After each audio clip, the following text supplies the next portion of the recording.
Olá, olá, sejam todos muito bem-vindos. Está começando mais um Facieg Pod. Eu sou Fernanda Arcanjo e estou aqui acompanhada do meu parceiro. Tudo bem, Márcio? Eu tô só o ouro, Fernanda. Coisa Vila Nova, boa. como de costume, só ganhando.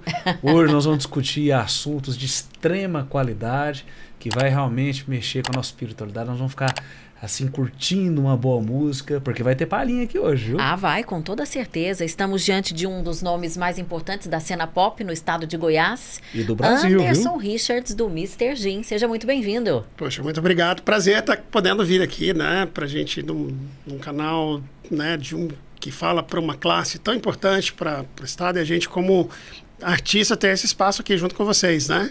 Não tão feliz com o meu Goiás, né? Aliás, não tão feliz pelo final de semana, mas pelo menos está bem no campeonato. Aí o Márcio, esse final de semana, mais uma vez, infelizmente, a gente tomou um ataque do Vila, não foi legal. Mas... inclusive a equipe de apoio, esqueceu de te avisar, o nome desse time não pode ser falado aqui no podcast, tá? Tá, mas a gente pode fazer o hino dele, que a gente já que vai cantar música, daqui a pouco o hino oficial. Dançou, tá vendo? Gravado com o Mr. Gin. Corta.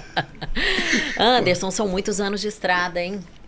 Pois é, né? A gente está caminhando para completar 28 anos de Mr. Gin, né? Muito tempo, com muita história bacana e com muita coisa acontecendo agora, né? Que é melhor, porque às vezes você tem um momento da sua vida que você continua existindo, mas ali num momento mais das coisas deixando acontecer. Aliás, esse foi o nosso momento há 3 anos, antes da pandemia ali, então de 2021, 22, né? 22 eu disse, na época, durante um tempo a gente desligou o motor da canoa e deixou a coisa rolar, só que, de alguma maneira, a gente foi trazido de novo, assim, não só para o mercado que a gente nunca saiu, mas eu acho que para a energia, para a empolgação, pela vontade de outras pessoas em curtir o tipo de som que a gente faz, ou a banda específica. Então, estamos num momento muito produtivo. Vocês chegaram a fazer uma pausa? Não, a gente nunca pausou, a gente só teve momentos de menos exposição. A gente teve um momento de transição na música, assim, ali por volta... Depois de 2007. 2007 é um ano interessante, porque ele é o ano 2006, o YouTube, salvo engano, é o ano que o YouTube surge no Brasil, no mundo e tal. E a gente tinha sido... O nosso grande auge foi ali entre 2000 e 2003, né? E em 2007 a gente grava o nosso DVD Eletroacústico, o nosso primeiro material que vai pro YouTube, para esse momento digitalizado, assim. E o mercado, ele fica no hiato, assim, de como os artistas eram lançados desses anos, porque a pirataria acabou com o formato gravadora, que não ganhava dinheiro porque não vendia disco, então ela não investia em novos talentos. E ali, por volta de 2006, 2007, surge um movimento sertanejo universitário que é impulsionado por investidores. Daí o negócio por trás de tudo isso, né, desse envolvimento. Havia um vazio a ser ocupado, porque antes as gravadoras tinham o poder de ocupar o espaço musical, de televisão e tudo. E nesse momento a gravadora não tinha dinheiro, não tinha para lançar artistas. A gente ficou ali uma banda que estava muito bem, mas no estado... para um segmento pop rock no estado que as pessoas de fora não olhavam para cá procurando isso, né? E o mercado sem fazer nada. Então, as coisas só vão acontecer. Tem um documentário no Netflix que fala sobre a história do Spotify, contada na ótica do fundador, que foi investidor, dos artistas e tudo. Como é que chama? Você se lembra? Bom da gente dar dica para pessoa assistir. É o Spotify, depois eu vou lembrar, mas ele conta, são alguns capítulos, e é maravilhoso que ele conta sobre a ótica do criador, a ótica do investidor que o cara convenceu, a ótica do cantor, de uma cantora que era... Porque o Spotify não dá dinheiro para ninguém, inclusive para os donos, durante muito tempo, né? Eles bancaram aquele negócio um tempão, porque as gravadoras no início elas eram pirateadas, elas processavam, os artistas processavam. E o negócio só vai dar certo lá por volta de 2011, 12, quando as gravadoras se tornam sócias do Spotify e do Deezer, que eram os dois primeiros que acontecem. Em vez de brigar, vamos juntar. Eles fizeram uma parceria, aí sim... É engraçado isso, né? Quando todo mundo começa a ganhar dinheiro. Não sei se uns mais, outros menos, outros reclamam até hoje, mas aí começou a chegar um dinheiro para o artista, para o compositor, que ainda é um negócio controverso, mas... E aí se começa a movimentar dinheiro. Um fôlego de novo pra Isso, vocês. porque nesse momento, quem lançava música no Brasil eram investidores, né? Alguém que tinha um recurso, acreditava muito no artista e bancava aquele projeto. aquele projeto e tal. E aí, nesse momento, a gente tem um envolvimento muito grande comercial de investimento na música sertaneja, que ganhou todo esse corpo que a gente tem hoje no Brasil, né? E fazer algo que não seja sertanejo em Goiás requer coragem, né? Acima de tudo. Eu costumo dizer, a gente nunca teve um investidor, né?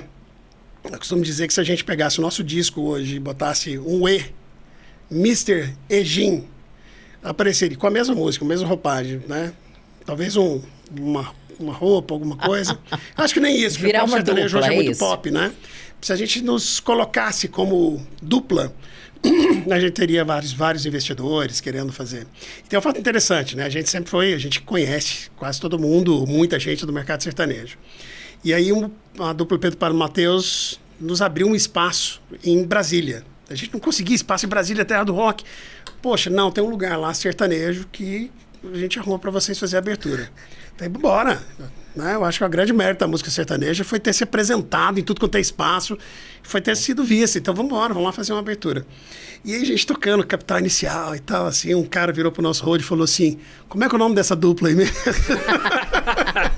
Então, a gente tava fazendo um show antes do dupla sertaneja, era dupla sertaneja, tocando rock. Olha então, só. Misturou muito, né? O sertanejo gravou vários estilos. Então, o cara tava lá no show achando que era uma dupla sertaneja que usava mais guitarra e tal. Só fazer um complemento aí dentro da pergunta da Fernanda, que foi muito inteligente. Eu acho que era o Titãs que tem uma música que fala a melhor banda de todos os tempos da última semana, né? Ironizando realmente essas bandas que do nada surgem e já morrem, trabalhando dentro da política de mercantilização da música pop, né? E vocês já estão aí com 28 anos de estrada e, como a Fernanda muito bem disse, trazendo um gênero que não é o mais adepto dentro do estado de Goiás, né? O que você atribui também a tanto tempo, essa longevidade da Mr. Jim? Eu acho que assim, a gente fazer o que gosta, por exemplo, vou começar da minha história, né? A minha família vem do campo, então eu cresci ouvindo música sertaneja. Então a minha opção em fazer pop rock não era um cara que odiava música sertaneja e foi na época eu cantava com meu pai, cresci cantando músicas sertanejas com meu pai. A minha família, tanto paterna como materna, é do campo mesmo. Não é do campo de tinha uma chácara, tinha uma fazenda. Meus avós moravam na fazenda. O meu avô paterno era carpinteiro, fazia curral. Eram catireiros ali da região de Americano do Brasil, de Moçambique. Então, o estranho era eu não ter me tornado um cantor sertanejo, né? Embora tenha crescido cantando e ouvindo. Em algum momento, a minha história, o que eu queria passava por outra coisa. E eu tive a influência da minha juventude com o rock, nos anos 80, 90, ainda por criança, e cara, eu quero contar outras histórias. E aquela roupa que eu vestia a vida inteira, ou que eu pelo menos estive perto, de repente não servia para mim. Então, um respeito muito grande com a música sertaneja, por conhecer, talvez mais que muitos cantores da música sertaneja, aquela música sertaneja mais antiga, e uma certeza que eu estava fazendo muito de coração, porque o mais fácil, se eu quisesse o mais fácil naquele momento, era montar uma dupla sertaneja, né? E eu lembro que, assim, um momento marcante da minha vida foi porque eu estava me formando em engenharia civil, que era o curso que meu pai sonhou ter feito na vida e não pôde fazer por questões financeiras. Aí o filho faz engenharia civil e forma, vira para ele, chega 6 meses antes de formar, vou no trabalho do meu pai trabalhava na CELG a vida inteira. Falo, pai, eu vim aqui te dizer que eu estou formando engenharia, mas eu vou montar outra banda, porque eu tinha tido uma banda, tinha tido a experiência, vou montar uma banda, vou mexer com música. E eu já fui preparado, né? Já você fala um negócio e abre o guarda-chuva aqui para ver o que vem, Lá né? vem, né? Você tá louco, porrada né? Tá chegando. O meu pai simplesmente falou, tudo bem. Então, bacana. E ele não questionou nem o fato de não ser sertanejo na época. Só muito administrador que ele era. Ele falou, olha, só prepara dinheiro aí porque eu não vou poder te ajudar. Então, arruma dinheiro para você montar essa banda. Banca seu sonho. Aí a primeira coisa que eu fiz foi sair da comissão de formatura, porque a gente pagava para fazer a formatura, para poder pegar o dinheiro e bancar o registro da marca, né? Foi a primeira coisa que eu fiz e precisei logo no primeiro ano, né? A gente visitou o Mr. Jim e aparece o Mr. Jam. Coincidentemente, conhecemos os caras agora, um mês atrás, em Barra do Garça. A gente fez um show juntos, hoje eles têm outro nome. Não é Mr. Jam mais, mas o Mr. Jam me confundia, né? As pessoas, vamos show no Mr. Jam, Mr. Jam. E a minha patente estava registrada, então a gente não perderia, né? Então eu gastei o dinheiro com ensaios e com o registro da marca. Meu pai me deu todo o apoio e ele faleceu 6 meses depois da gente começar a banda. Então eu tive esse apoio, porque era uma coisa estranha, né? Você com 22 anos de idade, louco para ter seu dinheiro, aí você vai mexer com pop rock, que às vezes eu olho para trás, assim, eu acho que começou tão consciente do que ia ser, de dificuldade, mas com tanta vontade, assim, de ir reto. Eu sabia das dificuldades, mas eu olho para trás, até hoje eu não entendo racionalmente, assim, do jeito que eu fiz, porque o que acontece? Eu acho que o normal era eu trabalhar como engenheiro e montar uma banda, né? Mas eu tinha uma coisa com eu tinha 22 anos nessa época. Falei, cara, se eu começar a ganhar dinheiro deve ser bom demais, eu não vou dedicar, né, profissionalmente para isso. E aí, você precisando ali de fazer a coisa acontecer, a sua forma de trabalhar é outra. Aí foi por isso, talvez, que a banda foi acontecendo algumas coisas mais rápido. Vamos falar mais desse começo da banda, Mr. Jam, dessa história da banda, mas antes vamos prestigiar a MAG, que está com a gente. Fernanda, a MAG é uma empresa especializada em seguro, em especial seguro de vida, e ela trabalha uma modalidade bem interessante que é o seguro de vida coletivo. Então você que tem um grupo de funcionários, você quer dar uma proteção coletiva, o bacana é que o valor que você vai pagar por mês é muito pequeno. Então você vai dar uma proteção para você, para sua família, para os seus funcionários.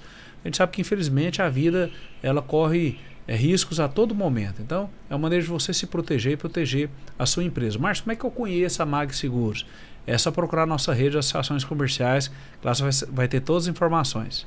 Como é que vocês surgiram? Como é que é? É um amigo daqui, um outro da faculdade, aí um toca guitarra. Como é que vocês se juntaram? Como é que foi a primeira formação do Mr. Jam? Eu tocava violão em casa e cantava para meus parentes, né? Eu animava festas da casa, de família.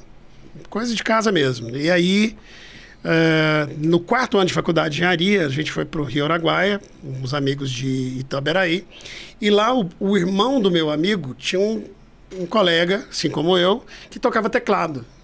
E a gente fez lá uma bagunça, ele tocando teclado, eu tocando violão. E voltamos aqui, montamos uma banda com outro amigo que eu conhecia que toca violão. E assim, essa banda foi o primeiro contato que eu tive. A gente mais ensaiou do que tocou, mas fez algumas festinhas, chegou a fazer um show no La Fourchette. E ela foi que me falou, cara, eu quero mexer com isso. Só que naquele momento eu entendia que o pessoal da banda estava se divertindo e eu queria fazer um negócio para valer. A gente às vezes marcava ensaio, chegava 2 horas depois e eu não era assim. Eu falei, cara, gosto das pessoas, mas eu vou procurar uma turma que queira. E aí foi literalmente, eu fui na casa de um outro amigo, encontrei um saxofonista. E a gente conversando sobre banda, tô querendo montar uma outra banda, ou uma banda, não me lembro. E ele falou, meu irmão toca teclado. E dali surgiu esse saxofonista, é o Wellington, né? Hoje é o Tom Sax, ou o Rafa Tom, né? O Tom, o Wellington, mais o Ed, né? Que foi da dupla Ed Bruno, depois ele montou uma dupla sertaneja, o Ed, tecladista. E eu liguei para um amigo procurando o resto da banda, procurando um guitarrista. Liguei para um amigo que era guitarrista, porque ele trabalhava numa loja de instrumentos. Quando atendeu o telefone, atendeu uma voz, né? Alô?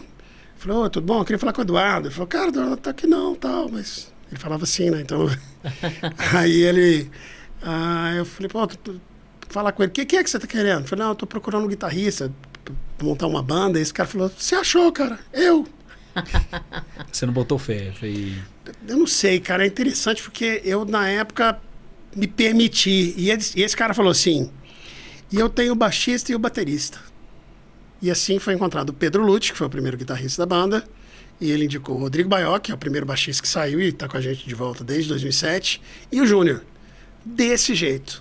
Ele ligou por telefone. Que incrível. Então não foi uma banda de amigos, né? A gente já surge como uma banda que precisava ganhar dinheiro, porque o Pedro já era casado, o Júnior, baterista, já era casado, o Wellington e eu tinha acabado de perder meu pai. Então a gente monta uma banda tendo que tocar na noite, fazer covers, fazer para coisa acontecer, para ganhar um dinheiro, e tinha uma estratégia montada. A gente precisava acertar uma música. Isso era que ano? A gente montou... A banda começa dia 21 de dezembro de 97. É o primeiro show nosso. 97. Em 97. E aí o primeiro grande sucesso vem quando? O primeiro sucesso ele surge no final, em novembro de 99. Começa a tocar na RBC, na Rádio Brasil Central, e logo em seguida na TV, na Rádio Serra Dourada, FM, que hoje é 99. Mas a música surge o quê? A banda começa em dezembro, meu pai falece em junho de 98, e um mês depois da morte do meu pai, a gente sai para fazer aquilo que os artistas na época, começando, precisavam, né? Não vou nem dizer adoravam, não, que era fazer showmício. A gente passou 54 dias na estrada tocando. E eu tinha pedido meu pai um mês, e lá surgiu a melodia de Sonhando. Quando eu voltei para casa, eu tive um sonho com meu pai e compus a música com a ideia de parecer que fosse para uma mulher. Eu não queria que aquele assunto fosse um assunto, era uma homenagem minha para meu pai, sim, né? Então a música tinha um duplo sentido, que foi mágico a maneira como surgiu de madrugada e tal. E assim compus Sonhando, desejei que ela fizesse sucesso. Já pensou se um dia uma música dessa que eu fiz pro meu pai faz sucesso? E pronto, aí no ano seguinte a gente foi gravar um disco, aí tinha essa música, tinha outras mais. A gente gravou um EP com 5 músicas. E a gente tinha na época, eu, né, particularmente, eu tinha muito de... Gosto até hoje, a gente grava, que é muito de reggae. A gente tinha uma coisa de reggae, ska, inspirada nos Paralamas e no Skank, que era digamos que o Paralamas moderno ali final dos anos 90, né? E essa era a única música que não era reggae e não era ska. Era uma balada. E aí quando surge o disco, e tem uma coisa, aí a gente vai produzir com o Leandro Carvalho, que até então não tinha produzido nenhum disco, e o Leandro era muito mais essa coisa de emoção, de rock inglês, que tinha mais densidade assim, de emoção do que a alegria que o reggae passa. Uhum. Então tudo aí quando o Sonhando faz sucesso, a gente começa, aí a Sonhando se destaca, começa a tocar na rádio e a música começa a tocar. Faz um pedacinho de Sonhando, vamos. Obrigada a vocês que nos acompanham pelas rádios parceiras. Olha essa voz como te é familiar. Olha a voz só. Hoje rouca, tava.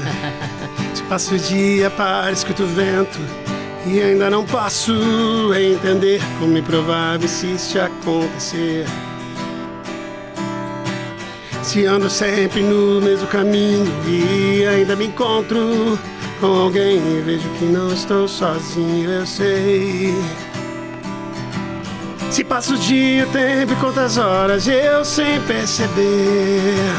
Estou parado vendo seu retrato e não vou mais te ver e vou tentando aceitar. Às vezes sujo, corro de mim mesmo, canso e me esqueço de lutar, sabendo que não posso ser. Não tô assim. Quando me vejo já estou cantando, solto minha voz e desabafo enfim. Se o telefone toca eu já sei mesmo que não é você. Se tudo que um dia me falou eu vejo agora acontecer. Se a saudade aperta e eu não tenho nada a fazer, senão apenas chorar. Não vou mais querer explicar, eu já sei. Alguém me soprou e falou tudo sobre você, que ainda eu vou te ver. Eu quero deitar e sonhar outra vez, tocar, te ouvir, te sentir e poder te dizer como eu amo você. Tocar o meu violão e te ver me pedindo pra viver. A música fica extremamente emocionante depois que a gente sabe que ela foi feita pro seu pai. Fernanda, Eu ouvi a vida inteira sem saber disso. Você não sabia hoje? Não sabia. E é interessante contar uma história que como é que a música ela carrega uma... Quando eu lancei Sonhando, eu tinha uma namorada e ela tinha uma filha de 5 anos. E ela ouviu essa música e falava pra mãe dela assim: mãe, põe aquela música bonita, triste, que faz chorar, mas eu gosto. E ela sentia uma emoção. E eu cheguei E eu cheguei na primeira rádio no interior, que foi em Morrinhos, e a rádio estava tocando a música, eu tinha pego aqui da Serra Dourada FM. E o cara vai lá, o locutor fala assim, cara, minha mulher pediu hoje essa música aí. Falou, aquela banda lá, Mr. Bean, Mr. qualquer... Era Mr. Começando, né? Uma música que mexe com a alma da gente. Ninguém sabia da história da música e já tinha essas coisas, assim. Você ouve uma música, ela te emociona e você tem algo diferente, pessoas, assim, né? E aí aconteceu, né? Logo do jeito, porque quando a gente mostrou para um outro produtor, ele falou, cara, essa música não dá, né? Para fazer sucesso, não, porque o refrão é muito grande, que existe ali algumas receitinhas do show business, né? Ah, o refrão é grande, as pessoas não vão decorar, tinha um solo de guitarra. Então ela tinha muitos elementos contrários ao que se entendia, mas ela tem uma carga, né? Uma carga muito forte. E hoje mesmo, assim, eu acho que ela me traz uma... Hoje eu vi um nutricionista famosíssimo aqui, nosso goiano aqui, o Dr. Paulo, que eu não conheço pessoalmente, mas fez uma postagem 4h30 da manhã, ouvindo, e falou, poxa, essa música aqui, para quem... Que saudade da minha mãe e tal, 10 anos que... Né? Ontem, no show, foi uma senhora que o filho... que ela perdeu o filho há 15 anos, e ela foi lá para ouvir essa música, ela pegou um copo nosso e mandou a gente autografar esse copo para colocar lá na lápide do filho, há 15 anos. Então, eu não tinha ideia, né, que era assim, que as pessoas iam se conectar e não só com quem já partiu, né? Se conectar, acho que o melhor de tudo é se conectar com quem está junto, né? Inclusive no show... Para alguns tinha a conotação de você lembrar do ex, né? Ainda vou te ver de novo, vou te tocar mais uma vez. Interessante que, para você ter uma ideia, agora, o Zé Felipe acabou de regravar, né? A música. Ele gravou uma versão country, lançou agora na sexta-feira. E, poxa, o Zé Felipe é um cara super jovem. Tá em alta demais, né? Isso. É um cara que saiu de uma separação e tá em alta. E aí tinha um comentário de um fã na rede dele assim, não, aposto que ele fez essa música pra Virgínia e tal.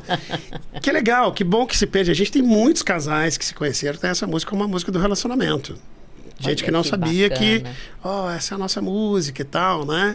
Bacana. E a história dela saiu no nosso podcast do passado, que era um programa de televisão, no programa de José Luiz, um programa que ele tinha na TV Goiânia. E ele me pergunta assim, nossa, menino Anderson, que mulher é essa que você, né, que fez essa música? E aí eu engasguei. Você nunca tinha contado que era pra Não, mas eu não tinha eu tinha feito uma música no duplo sentido, mas a ideia não era mentir, era só não explicitar. E aí eu contei, ele viu que eu me emocionei, que eu engasguei, ele ficou meio desconcertado, e aí no outro dia essa notícia sai na rádio, comenta, e aí depois tem gente que não sabe até hoje, né? Mas tem gente que não sabe. Agora que realmente traz a gente conhece outras músicas que você fala assim, poxa, depois que você vai... A gente toca no show, tem um momento nosso que é muito... As pessoas vão no show para se divertir. E eu acho que se emocionar também é uma forma de você se... né? A gente tem um momento no show que a gente lançou agora no álbum novo, um medley que a gente canta Epitáfio, né? É Preciso Saber Viver e Trem Bala. Que sequência, hein? E logo em seguida a gente começa... Então, a última frase de Trem Bala, a música fala é Preciso Saber Viver, né? Queria ter, no Epitáfio, né? Queria ter trabalhado menos, né? Ter visto o sol. E aí, e lá, Trem Bala fala, segure seu filho no colo, sorria e abrace seus pais enquanto estão aqui. Hora do show. Aí eu chego que a vida é Trem Bala parceiro e a gente é só passageiro. E a gente começa sonhando. E junto com Sonhando a gente toca um trechinho de É Preciso Amar as Pessoas Como Se Não Houvesse Amanhã. Que lindo. Então, assim, é um momento do show ali de 4, 5 músicas que as pessoas cantam, elas se emocionam, outras só sorriem. É pra jogar no caboclo no chão mesmo. Isso, e pra dar assim, isso foi criado, foi roteirizado por nós, a gente toca logo depois disso Boa Companhia, que é a música que celebra a amizade, e em seguida Esperando na Janela, que é uma música do Cogumelo Plutão, criada para Jesus, né? E aí, então, assim, é um momento muito legal do show e é a nossa cara, a gente sempre escreveu para isso, né? Para relacionamentos, coisas boas e funciona muito bem com a nossa verdade. Vamos falar do Sicredi? Fernando, o Sicredi, ele te possibilita ter acesso a tudo e qualquer produto que os bancos tradicionais disponibilizam, mas com muitas diferenças. Para começar, lá você não é correntista, é cooperado. Inclusive, você faz parte dos resultados daquela cooperativa. Segundo, e eu posso falar com firmeza, que eu sou cooperado do Sicredi há muitos anos, lá o atendimento é personalizado, diferenciado. E um terceiro, e não menos importante motivo, o Sicredi ele é amigo da comunidade. Existem inúmeros relatos das nossas ações comerciais, todas as ações que tem dentro do município, o Sicredi é parceiro, está junto. Então nós temos que ser parceiro de quem é parceiro nosso. Então se você já empreende ou vai começar a empreender, você tem que ir para sua casa, que é lá no Sicredi. Anderson, eu confesso assim que existe um estereótipo, né, do roqueiro, uma figura muito clássica, né? Tatuagem, roupa preta e tal. E uma vida mais solta, farra. E aqui nessa pouca conversa nossa, você falou de família várias vezes, você falou de planejamento, né, de organização, que dentro desse estereótipo, desse preconceito que existe sobre quem aprecia o rock, destoa, né? Como que você, e até porque das intenções desse podcast é a gente também levar a veia do empreendedorismo para todos os segmentos, inclusive quem lida nessa área artística, musical. Como que você conseguiu se organizar juntamente com a banda para sobressair nessa parte de gestão musical, né? E olha, também enfrentando esses tabus, né? Eu acho muito legal poder falar disso para quem está começando em qualquer carreira. Eu acho que eu convivo, né, muito com grandes artistas, pessoas talentosíssimas, mas ainda muito escorada nesse estereótipo do artista que ele só faz arte, né? E aí depois, com o tempo, a gente foi descobrindo outros grandes nomes, inclusive do rock, né? Porque eu sou o cara pop do Mr. Gin. Então, assim, eu curti o nosso pop rock, tem as vertentes, né, do heavy metal, do punk rock. Eu ouvi de tudo, mas assim, eu fui curtir e conhecer o heavy metal com os meus colegas de banda, porque eu também tinha, né, então eu gostava do rock nacional, eu gostava da música que tocava no rádio, que era um pop, né, de Sting, de Madonna, Michael Jackson, de Paralamas do Sucesso. Então, a minha pegada era mais pop. E aí o rock foi me apresentado muito por esses amigos que tinham até um pouco desse visual, mas que eram também muito familiares. E aí eu fui também, junto com a banda, perdendo, né, esse preconceito. Falei, poxa, tá todo mundo aqui, a gente tem um ideal de crença muito semelhante, ele gosta de rock pesado, mas respeito o que eu gosto, e assim a gente, né, se influenciou, né? Foi colocando elementos de rock aos poucos na banda. A gente começa muito pro lado do Anderson, com reggae, ska, uma coisa pop, festa, faz uma balada. No segundo álbum, Cada Dia, já tem uma coisa mais de hard rock, que remete a Aerosmith, Bon Jovi, né? Que era a pegada que o Pedro Lucci né, conhecia mais. Ele gostava até, inclusive, de rock mais pesado, como Iron Maiden. Aí eu fui aprender, poxa, o cara canta pra caramba, como é bom, né? O gutural eu nunca fui um apreciador, né? Que é aquele rock que canta com a voz mais... Se eu fizer um daquele, eu não consigo nem conversar. Existe uma técnica. E é interessante que o Sepultura, por exemplo, que é o nosso ícone desse rock pesado, fez um show em Goiânia. E um amigo que trabalhou na produção, ele me contou um fato assim, que se aconteceu desse jeito mesmo, no mínimo, o vocalista, que não é o primeiro, não é o Max Cavalera, que é o Derek, que é um americano, um negro muito forte, altão e cabeludo e tal, diz que segundos antes dele subir no palco, ele estava brincando com o filhinho dele, igual a gente brinca assim, tá. Aí alguém anunciou o show, ele pôs o filho assim, subiu. Então, em alguns momentos, eu acho que naquele momento, eu acho que talvez até hoje ainda existe um pouco, mas existe esse lance do personagem, assim, o público gosta desse imaginário, desse lúdico e tal. Legal, o artista pode oferecer, né, como foi o Kiss, com os Secos e Molhados, que tinha o lance da fantasia. Só tem um grande risco para o artista, que o Lulu Santos escreveu tão bem, talvez até ele também tenha cometido essa falha, que é não leve o personagem para a cama, pode acabar sendo fatal. Eu estava conversando isso agora com o nosso produtor Leandro, que ele falando assim, como ele é psicólogo também, ele falando, Anderson, na música é muito normal um grande artista, ele virar aquilo. Então você pega um pianista, ele vira o piano, ele se integra assim. O problema é que ele chega na casa dele ainda igual piano, ele não consegue ser pai, ele não consegue ser irmão. É a hora que o cara vira uma coisa só, que na verdade... Também. E você pira muito, né? Você fica meio... Isso é uma frase agora de um psicólogo, eu nunca tinha parado para olhar nessa ótica. Então, assim, a minha família era da roça.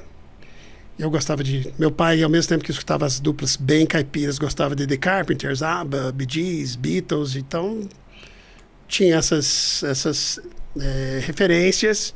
Ouvi rádio pra caramba, muito rádio, né? E aí, depois a banda foi colocando... Eu me encontrava ali no pop rock. Nós vamos falar mais sobre essa gestão da banda enquanto um negócio mesmo, né? Mas antes nós vamos falar da FIC Goiás, que vem aí. Fernanda, vem aí o maior evento da economia goiana. FACIEG, FIEG, FEComércio, OCB, SEBRAE, Fórum Goiano de Habitação. Vamos fazer aqui na nossa capital um evento que vai envolver indústria, comércio, microempreendedores, as cooperativas, as empresas que atuam no ramo habitacional. Vai ser um mega evento aqui no Centro de Convenções, finalzinho de outubro, começo de novembro. E o bacana, a sua empresa pode estar participando desse evento. Você quer ter mais informações? É só procurar a nossa rede de associações comerciais. Anderson, ainda complementando a sua pergunta, esse negócio de gestão, né? De olhar a banda enquanto um negócio.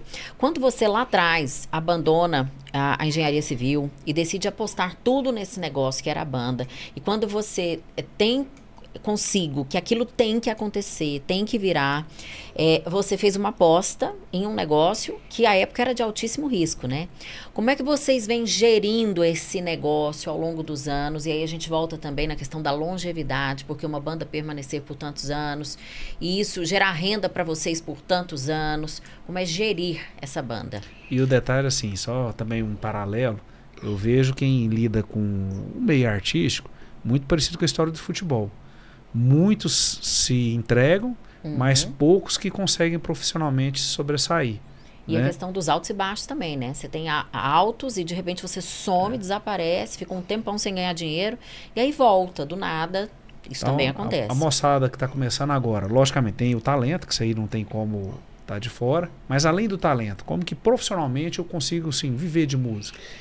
Vamos lá, a gente começa, acho que quando eu falei que eu conversei com meu pai já me deu o caminho, né? Você vai ter que cuidar, então arruma um dinheiro para começar essa história, porque vai ter alguma despesa.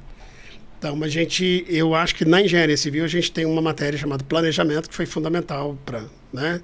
Você vai fazer uma obra, você planeja cada etapa para que essa comece, justamente essa precisa disso aqui estar nesse lugar. Então você vai pela fundação, você vai começando na casa de baixo, aí uma parte depende da outra. E dentro do esquema nosso, eu, nesse sentido, né, o Wellington criava as artes, e eu falei, cara, a gente precisava, primeiro, ter um faturamento. Então, nós vamos tentar cover em bares de Goiânia, como acho que a maioria começa, e já começar como banda. Começa da escolha do nome, né, da ideia de pensar o nome que... Então, a gente, no início, com uma banda começando, mas com todas as ideias que a gente... ia buscando, vamos criar um nome, vamos registrar esse nome. Tanto que é uma referência à capital também. Isso, né? O Gin de Goiânia era uma ideia, a gente tinha o Gin Café, que era um bar daqui, as pessoas assinavam o talão de cheque, Gin, dia tal, talão de cheque, hein? Ainda existe, mas tá raro de ver. Às vezes fala no podcast, fala, o quê? O que é isso? O que é isso, né? E então esse nome com o registro da marca e o dinheiro separado, porque eu ganhava dinheiro na época dando aulas particulares, né, de física e matemática, como um aluno de engenharia civil. Então o dinheiro, eu falei, cara, eu preciso existir isso. Eu sabia que meu pai, eu estava abrindo mão de ganhar ali na época, era o salário base do engenharia civil, não recordo se era 9 salários mínimos. Mas deve ser até hoje, alguma coisa assim. Que eu acho que não sei se respeita, mas era um salário para um menino de 22 anos, louco para ganhar dinheiro, sempre trabalhei, sempre...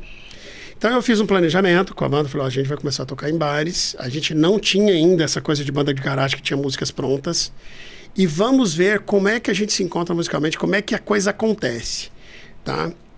porque a gente não tinha. Então vamos existir como banda e lá no meio das... E aí os acontecimentos. Eu tinha uma música que era Coisa de Brasileiro, que eu fiz para a Copa de 98. E aí vem isso, eu andando, o nosso escritório era ali na Praça da Nova Suíça, e ali onde eu cresci, né? Meu bairro e tudo. E aí eu andando no Parque Vaca Brava, olho pro shopping, pro Goiânia Shopping, fala, tinha um estacionamento que hoje é o Bretas, é um supermercado, e hoje tem uma loja de produtos esportivos. Decathlon, parece. Decathlon. Aquilo era um buracão, era um buraco, era um estacionamento lá. Eu entro lá com 22, 23 anos, vou lá, onde é o departamento de marketing aqui, e aí falo assim, olha, eu sou vocalista de uma banda, tal, e eu acho que a gente poderia fazer um evento aí no Dia dos Jogos do Brasil. E eu acho que, de alguma maneira, fui convincente, foi sério, as pessoas, poxa, gostei dessa ideia, o departamento me recebeu, e ali nós fizemos os jogos da Copa do Mundo, num trio elétrico, aí aquilo entrou rádio, e a gente não tinha gravado nada ainda, né? Então a gente fez esses shows ali no Parque. Então existia um planejamento, e o planejamento naquele momento o que vocês querem da vida com música? A gente quer fazer sucesso nacional. Então a gente precisa achar pelo menos um sucesso. A gente precisa fazer chover. Como é que naquele momento funcionava? Quem dominava, quem lançava artistas no Brasil era a gravadora. A gravadora tinha seus representantes em cada capital, então alguma coisa se destacava aqui, eles ligavam, tem um cara aqui, uma banda, uma dupla, né? E esse pessoal vinha aqui, gostava, não gostava, e lançava nacionalmente. Não tinha muito outro jeito. Até então, vocês tinham um salário ali, vocês faziam para o sustento de vocês, ou nem salário existia? Não, a gente tocava na noite e ali cover. Com aquele dinheiro por cover, tinha que tocar 2, 3 vezes por semana, para você com aquilo distribuir para escritório. Nisso a gente tinha se mudado, Fernando, eu morava na Nova Suíça, meu pai comprou uma casa no Jardim América e eu usava essa casa de base. Falei, pai, posso usar como escritório? Preciso ter um lugar para trabalhar. Meu pai também me permitiu. Então eu tinha um escritório, eu acordava cedo e ia lá para essa casa antiga para me concentrar em ficar inventando coisa. O que eu faço? Eu tenho que ir num patrocinador. E assim a gente começa a tocar na noite e começa a se destacar. Modéstia à parte, a gente tocava cover muito bem. Né? Os covers estavam na época, o rock nacional, os acústicos MTV bombando, e aquilo estava num momento muito legal e a gente se destacou. No início da banda, a gente chegou a tocar axé, que é uma coisa que pouca gente se lembra. A gente tocava e ontem a gente fez um show junto com a Maluê, a gente tá matando saudade porque eu gosto até hoje, né? Na época que era o axé, meu amor, veja só, hoje o sol. E tinha Netinho, então a gente agradava. E aí começou, produto bom, as pessoas levavam. O início é sempre muito difícil. Aí a gente começa a ganhar dinheiro na noite, aí eu perco meu pai, essa dor vira uma música que vai virar o primeiro hit da banda. E depois, assim, tem o fato de, quando a gente estoura Sonhando, se ela não tivesse estourado, eu não sei quanto tempo a gente duraria, porque a gente, é aquilo que você falou, você chega um momento, né, tanto que a banda foi passando por várias mudanças, né, os integrantes, todo mundo saiu, o Rodrigo chegou a voltar, mas todo mundo sai, trocou todo mundo. Né? Porque eu sempre dei muita razão para eles. Hoje eu estava falando também sobre isso. Falei, todos saíram numa época muito boa para eles, né? Em muitos momentos eu falei para eles assim, para um em específico em 2010, falei, olha, vocês têm todo motivo para não estar acreditando. A gente está num momento muito difícil. Ninguém olha para pop rock, né? Mas eu não sei porque eu ainda acredito. Então deixa eu. Acho que eu entendo que, né? Aí ele acabou saindo da banda e foi melhor para ele, para nós, é amigo até hoje. Mas eu acho que teve essa insistência. Essa insistência. Não sei te dizer completamente, assim, em algum momento que acontece, em 2008... Segura aí, 2008. Vamos falar da Solute. Fernanda, o Anderson até brincou aqui da questão do cheque, né? Antigamente tinha uma expressão que falava, eu não vou dar um cheque em branco, ou seja, eu não vou entregar um documento para qualquer pessoa, porque sabe o que vai fazer com esse documento e tal. Hoje o cheque é o certificado digital, através dele você vai fazer as grandes transações empresariais da sua vida, Então, você não pode fazer o seu certificado digital em qualquer lugar. Aquilo é um risco, é um documento, é um cheque em branco que você está entregando para uma pessoa que você sequer sabe a procedência. Você tem que fazer em local que você tenha essa firmeza. E a nossa rede de associações comerciais tem a parceria com a maior certificadora do Brasil, que inclusive é igual ao Mr. Jim, é goiana. Nós temos que valorizar o nosso povo, a nossa terra. Então, na hora que você for fazer o seu certificado digital ou renovar, não pensa duas vezes. Você tem que fazer na associação comercial, porque além de você estar pegando um produto, um melhor preço, com segurança, você também está ajudando o sistema que te defende, que te protege, a ficar cada vez mais fortalecido para te proteger também na seara empresarial. Volta lá, faz seu flashback em 2008. Deixa eu estar lembrando... O que você ia dizendo? Deixa eu estar lembrando aqui, 2008, o que eu ia falar sobre 2008, mas... Que veio a falecimento do seu pai. Eu tenho uma pergunta. Quando vem um boom desse, quando você estoura com uma música, o que acontece? Aí chove dinheiro, é isso? Na verdade, assim, quando o Sonhando aconteceu, o que a gente tinha projetado começou a acontecer, que era pessoas nos procurar, né? Então, é como se você tivesse visto, e naquele momento eu vou contar o que passou na minha cabeça. Eu falei, olha, a magia está acontecendo, a gente estão nos procurando. Num primeiro momento nos procuraram, já era um indício que a coisa estava diferente. Geralmente quem te procurava naquele momento, a gente não tinha empresário. Então era eu mesmo empresariava, a gente se empresariava. Me procurou um empresário de Santa Catarina, depois um de São Paulo. Eu fui a São Paulo através de uma amiga procurar empresários lá. Na época ela conhecia o pessoal do Arte Popular. O cara do Arte Popular me levou no empresário do Fat Family, na época, que viu o material. A gente tinha um videoclipe, Mr. Jim, exposição agropecuária de Goiânia, que eu achava sensacional, porque eu virei para ele e falei, tem 10 mil pessoas cantando uma música pop rock na exposição agropecuária de Goiás. Tem que ter alguma coisa aí. E ele olhou e falou, é verdade. Ligou para a gravadora, porque o empresário não gastava dinheiro. O empresário ele era um administrador de carreira. Ele ligou para a gravadora e falou, fulano, você conhece a banda Mr. Jim, a banda lá de Goiânia? Ah, já ouvi falar. Eu tô com o pessoal aqui, acho que vamos olhar junto. Aí esse cara da gravadora veio aqui, nos assistiu, mas não nos contratou, porque naquele momento não estava acontecendo nada. Então, quando estourou, começa, né, você ter mais atenção, as pessoas naturalmente te reconhecerem. É todo um processo novo, é a realização dos sonhos. Você cantar, eu costumo dizer que tem o prazer do cantor, da banda, cantar é muito bom. Cantar e as pessoas gostarem, né, curtirem, ver que está gostando, é ótimo. Gostando de músicas suas, aí é o supra-sumo. É o auge. Você cantar uma música sua e as pessoas se chorarem. Cantarem junto. Era o momento. Mas ali o quarto passo era fazer tudo isso e viver disso. E aí quando vem essa gravadora e não acontece nada, eu tinha preparado a banda. Falei, ó, se não der nada, vamos continuar. E aí a gente compõe o álbum, o segundo álbum, que tem Porquê, né? Porque é Minha Paz, Minha Razão e Minha Juventude, que virou um sucesso que até hoje é trend há mais de 20 anos. Né? Eu acho que depois que surge o primeiro sucesso, existe uma cobrança, uma autocobrança pelo próximo. A gente tem que fazer mais um, tem que fazer mais um. Existe um parâmetro, Fernanda, que é muito ruim. Eu lembro que eu ligava na rádio e falava assim, como é que tá a música tal? Aí a pessoa falava assim, tá indo bem, cara. Ela não é sonhando, né? Mas vira um referencial, assim, né? Entendi. E é interessante, e assim. aquele medo de ser uma banda de uma música só, né? De ser um sucesso só e acabar e nunca mais. A gente conseguiu naquele momento, assim, ó, músicas que tocaram muito, né? Sonhando, logo em seguida veio Porquê, né? Com participação do Everson, da Edu Cover. Depois veio A Minha Paz, que é uma composição da Valéria Costa. Minha Razão. Coisa de Brasileiro, a gente vai tocar, na verdade, na Copa de 2002. Eu compus em 98, não tinha álbum. Em 2002, o Brasil, a gente lança a música. O Brasil é penta, a gente faz shows no Parque Vaca Brava com 30 mil pessoas. Então, a Coisa de Brasileiro virou uma música do momento muito especial. E aí vem A Minha Juventude. A Minha Juventude tem uma coisa... A Minha Juventude foi uma música que a banda brigou no dia que eu mostrei a música, né? E foi parar em Malhação, né? Foi tema de Malhação. Não foi essa? Sempre teve... Não chegou. A gente não teve nenhuma música, assim, como tema. A Minha Juventude, o que aconteceu com ela é que um humorista usava essa música num show dele e ele usou uma vez no Faustão, a introdução. Mas a gente não chegou a ter a música. Mas tinha esses rumores, né? A Minha Juventude é uma música... que foi a primeira música viral nossa antes da viralização digital. Né? Eu acho que dá para contar mais um pedacinho agora, tem não que dá? ter um trechinho, Tem um trechinho que seja. Nós vamos até 52. Até 52 aqui para você ter uma referência, Anderson. Então vamos lá.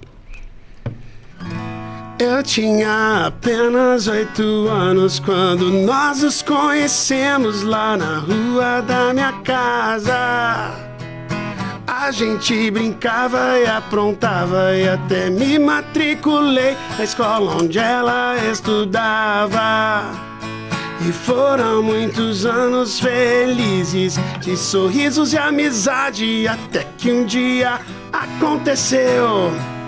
Eu olhei pra ela e dei um beijo naquela linda boca e ela correspondeu. E meu mundo girava e eu nem acreditava que aquilo era tão bom. Minha juventude brotava e eu me apaixonava pela vida e por meu som. Essa foi você que compôs também? Foi. Essa música eu compus. Era muito diferente de tudo que a gente tinha feito. Ela tem uma inspiração, assim, de uma banda que eu gostava muito dos anos 80, que era o Traje Rigor, que tinha um pouco mais de humor. Nos Mamonas Assassinas, no Raimundos. E quando eu mostrei essa música pra banda, aí são os bastidores que acontecem, né? Uma música acontece, a gente se discutiu. Essa música tá parecendo Raimundos. Ou tá parecendo... Pô, nem aí discutimos, acabou o ensaio. Na semana seguinte, a gente volta. O mesmo que tinha falado que tinha... Esfriou a cabeça, falou, cara, eu pensei assim... Ele falou todo com medo, né? Porque ele tinha, no primeiro momento... eu pensei em fazer uma caixinha de música, que a música remete a 8 anos. Na hora que ele tocou, eu falei, cara... E virou uma marcante, né? A música começa com uma caixinha de música. E a minha juventude estourou tanto em 2002 que um radialista, um DJ do Paraná, que morava aqui, volta para o Paraná, pega esse álbum e começa a tocar a minha juventude. A gente não tocava aqui. Ela não tocava. Ela foi a 6ª música de trabalho desse disco. Aí ele me liga e fala, cara, você não sabe o que está acontecendo aqui. Eu resolvi tocar aquela música de vocês aqui. Eu falei, sonhando? Ele falou, não, a minha juventude. Tá uma febre aqui. Aí ele me levou para lá para cantar numa festa de Natal. Tinha uma festa depois do Natal. Foi o primeiro contato que eu vi, assim, eu fiquei impressionado. É Astorga, que é a cidade, inclusive, do Chitãozinho Chororó, né? Uma cidade perto de Maringá. E no outro dia ninguém sabia quem eu era, e eu ficava lá na cidade, nos bares, e as caminhonetes passando, e aí eu falei, cara, a gente tem um... Aí quando eu volto para cá, 6 meses depois a gente lança a música e virou o sucesso que é até hoje. E ela rejuvenesce o público, é até engraçado, né? Cantar Minha Juventude de Cabelos Brancos. Bom, você provavelmente tem cabelo, né? Mas todos os dois hoje tá fácil de resolver, tá? Pintar e plantar, tá tudo fácil. Márcio, vamos prestigiar a Uniodonto, parceira nossa. Fernanda, a Uniodonto é a mais nova parceira da nossa rede.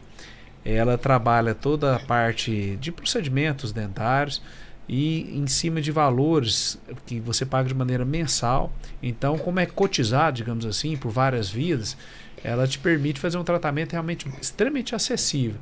Mas como é que eu contrato a Uniodonto? É só procurar uma das nossas ações comerciais. Ô Anderson, você comentou aí que realmente, como costuma ser com a maioria das bandas, é uma explosão do dia para a noite. E nem todo mundo consegue, porque é uma vida muito louca, muito corrida, é muito show, muita pressão, é muito dinheiro, é muito glamour, tudo ao mesmo tempo, né? Aí muita gente vai para as drogas, vai para o álcool e a vida vira uma bagunça, né? E como que você também lidou com isso, nessa mudança de chave tão repentina? No nosso caso, a gente teve quase todos esses muitos aí, menos o muito dinheiro. Então, talvez, eu acho que quando vem, era uma coisa que eu tinha medo também, né? Eu acho que a gente não se conhece, né? Eu adoro a analogia do filme do Senhor dos Anéis, né? Porque o poder é um negócio que só você experimentando para saber como é que você vai lidar com ele. E então a gente não teve isso. A gente tinha uma projeção, as pessoas sempre nos imaginaram, né, muito bem, porque o show business tem isso, o cara tá famoso. E eu contava até uma história antes, que geralmente, quando antes da música tocar no rádio, fazer um determinado sucesso, o pai da namorada perguntava, o que você faz da vida, né? Eu tenho uma banda. Poxa, mas para trabalhar mesmo, você trabalha com o quê, né? E depois que começa a tocar na televisão, já vira assim, nossa, o cara já deve ter... Ó, namorada da minha filha. Aquele cantor lá, tal. Melhora. Mas depois que vai convivendo muito, falou, poxa, ele devia trabalhar com outra coisa também. Então, assim, mas eu convivi com muita gente. É uma carreira que trabalha com algo muito difícil, assim, do ser humano, que é a vaidade, né? Então você se sente, em cima de um palco iluminado, mais alto que as pessoas, ali divertindo as pessoas, conduzindo, é uma sensação gostosa e de uma responsabilidade muito grande.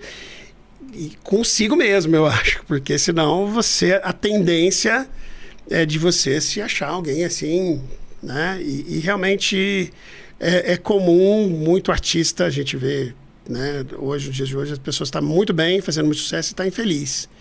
Né? Porque acabamos de ver um documentário também da música de um DJ holandês, que é o Avicii, que é um cara que faleceu com 28 anos de idade de depressão, né? Tomando medicamento e tal, sei lá, isso foi drogas. Então, no documentário mostra ele assim, teve um momento que ele não queria fazer show, ele gostava de fazer música em casa.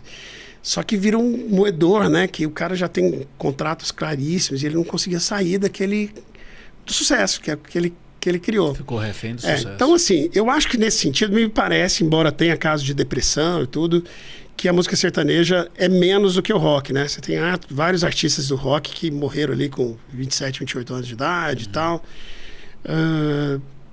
Parece que, assim, no meio sertanejo é muito a bebida, tem menos, obviamente, menos droga, parece que é menos, mas você teve casos já de artistas também com depressão, que é uma doença do nosso momento também, né? Não é só...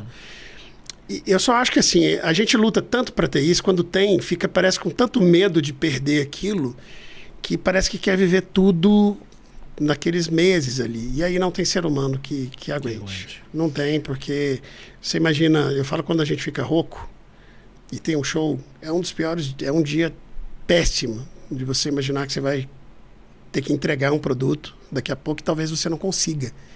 É muito ruim, é muito ruim. Então isso mexe muito com a cabeça. Imagina você fazer isso e depois ter mais 4 shows, né? Ou não ver seu filho nascer, ou não ver as coisas acontecerem.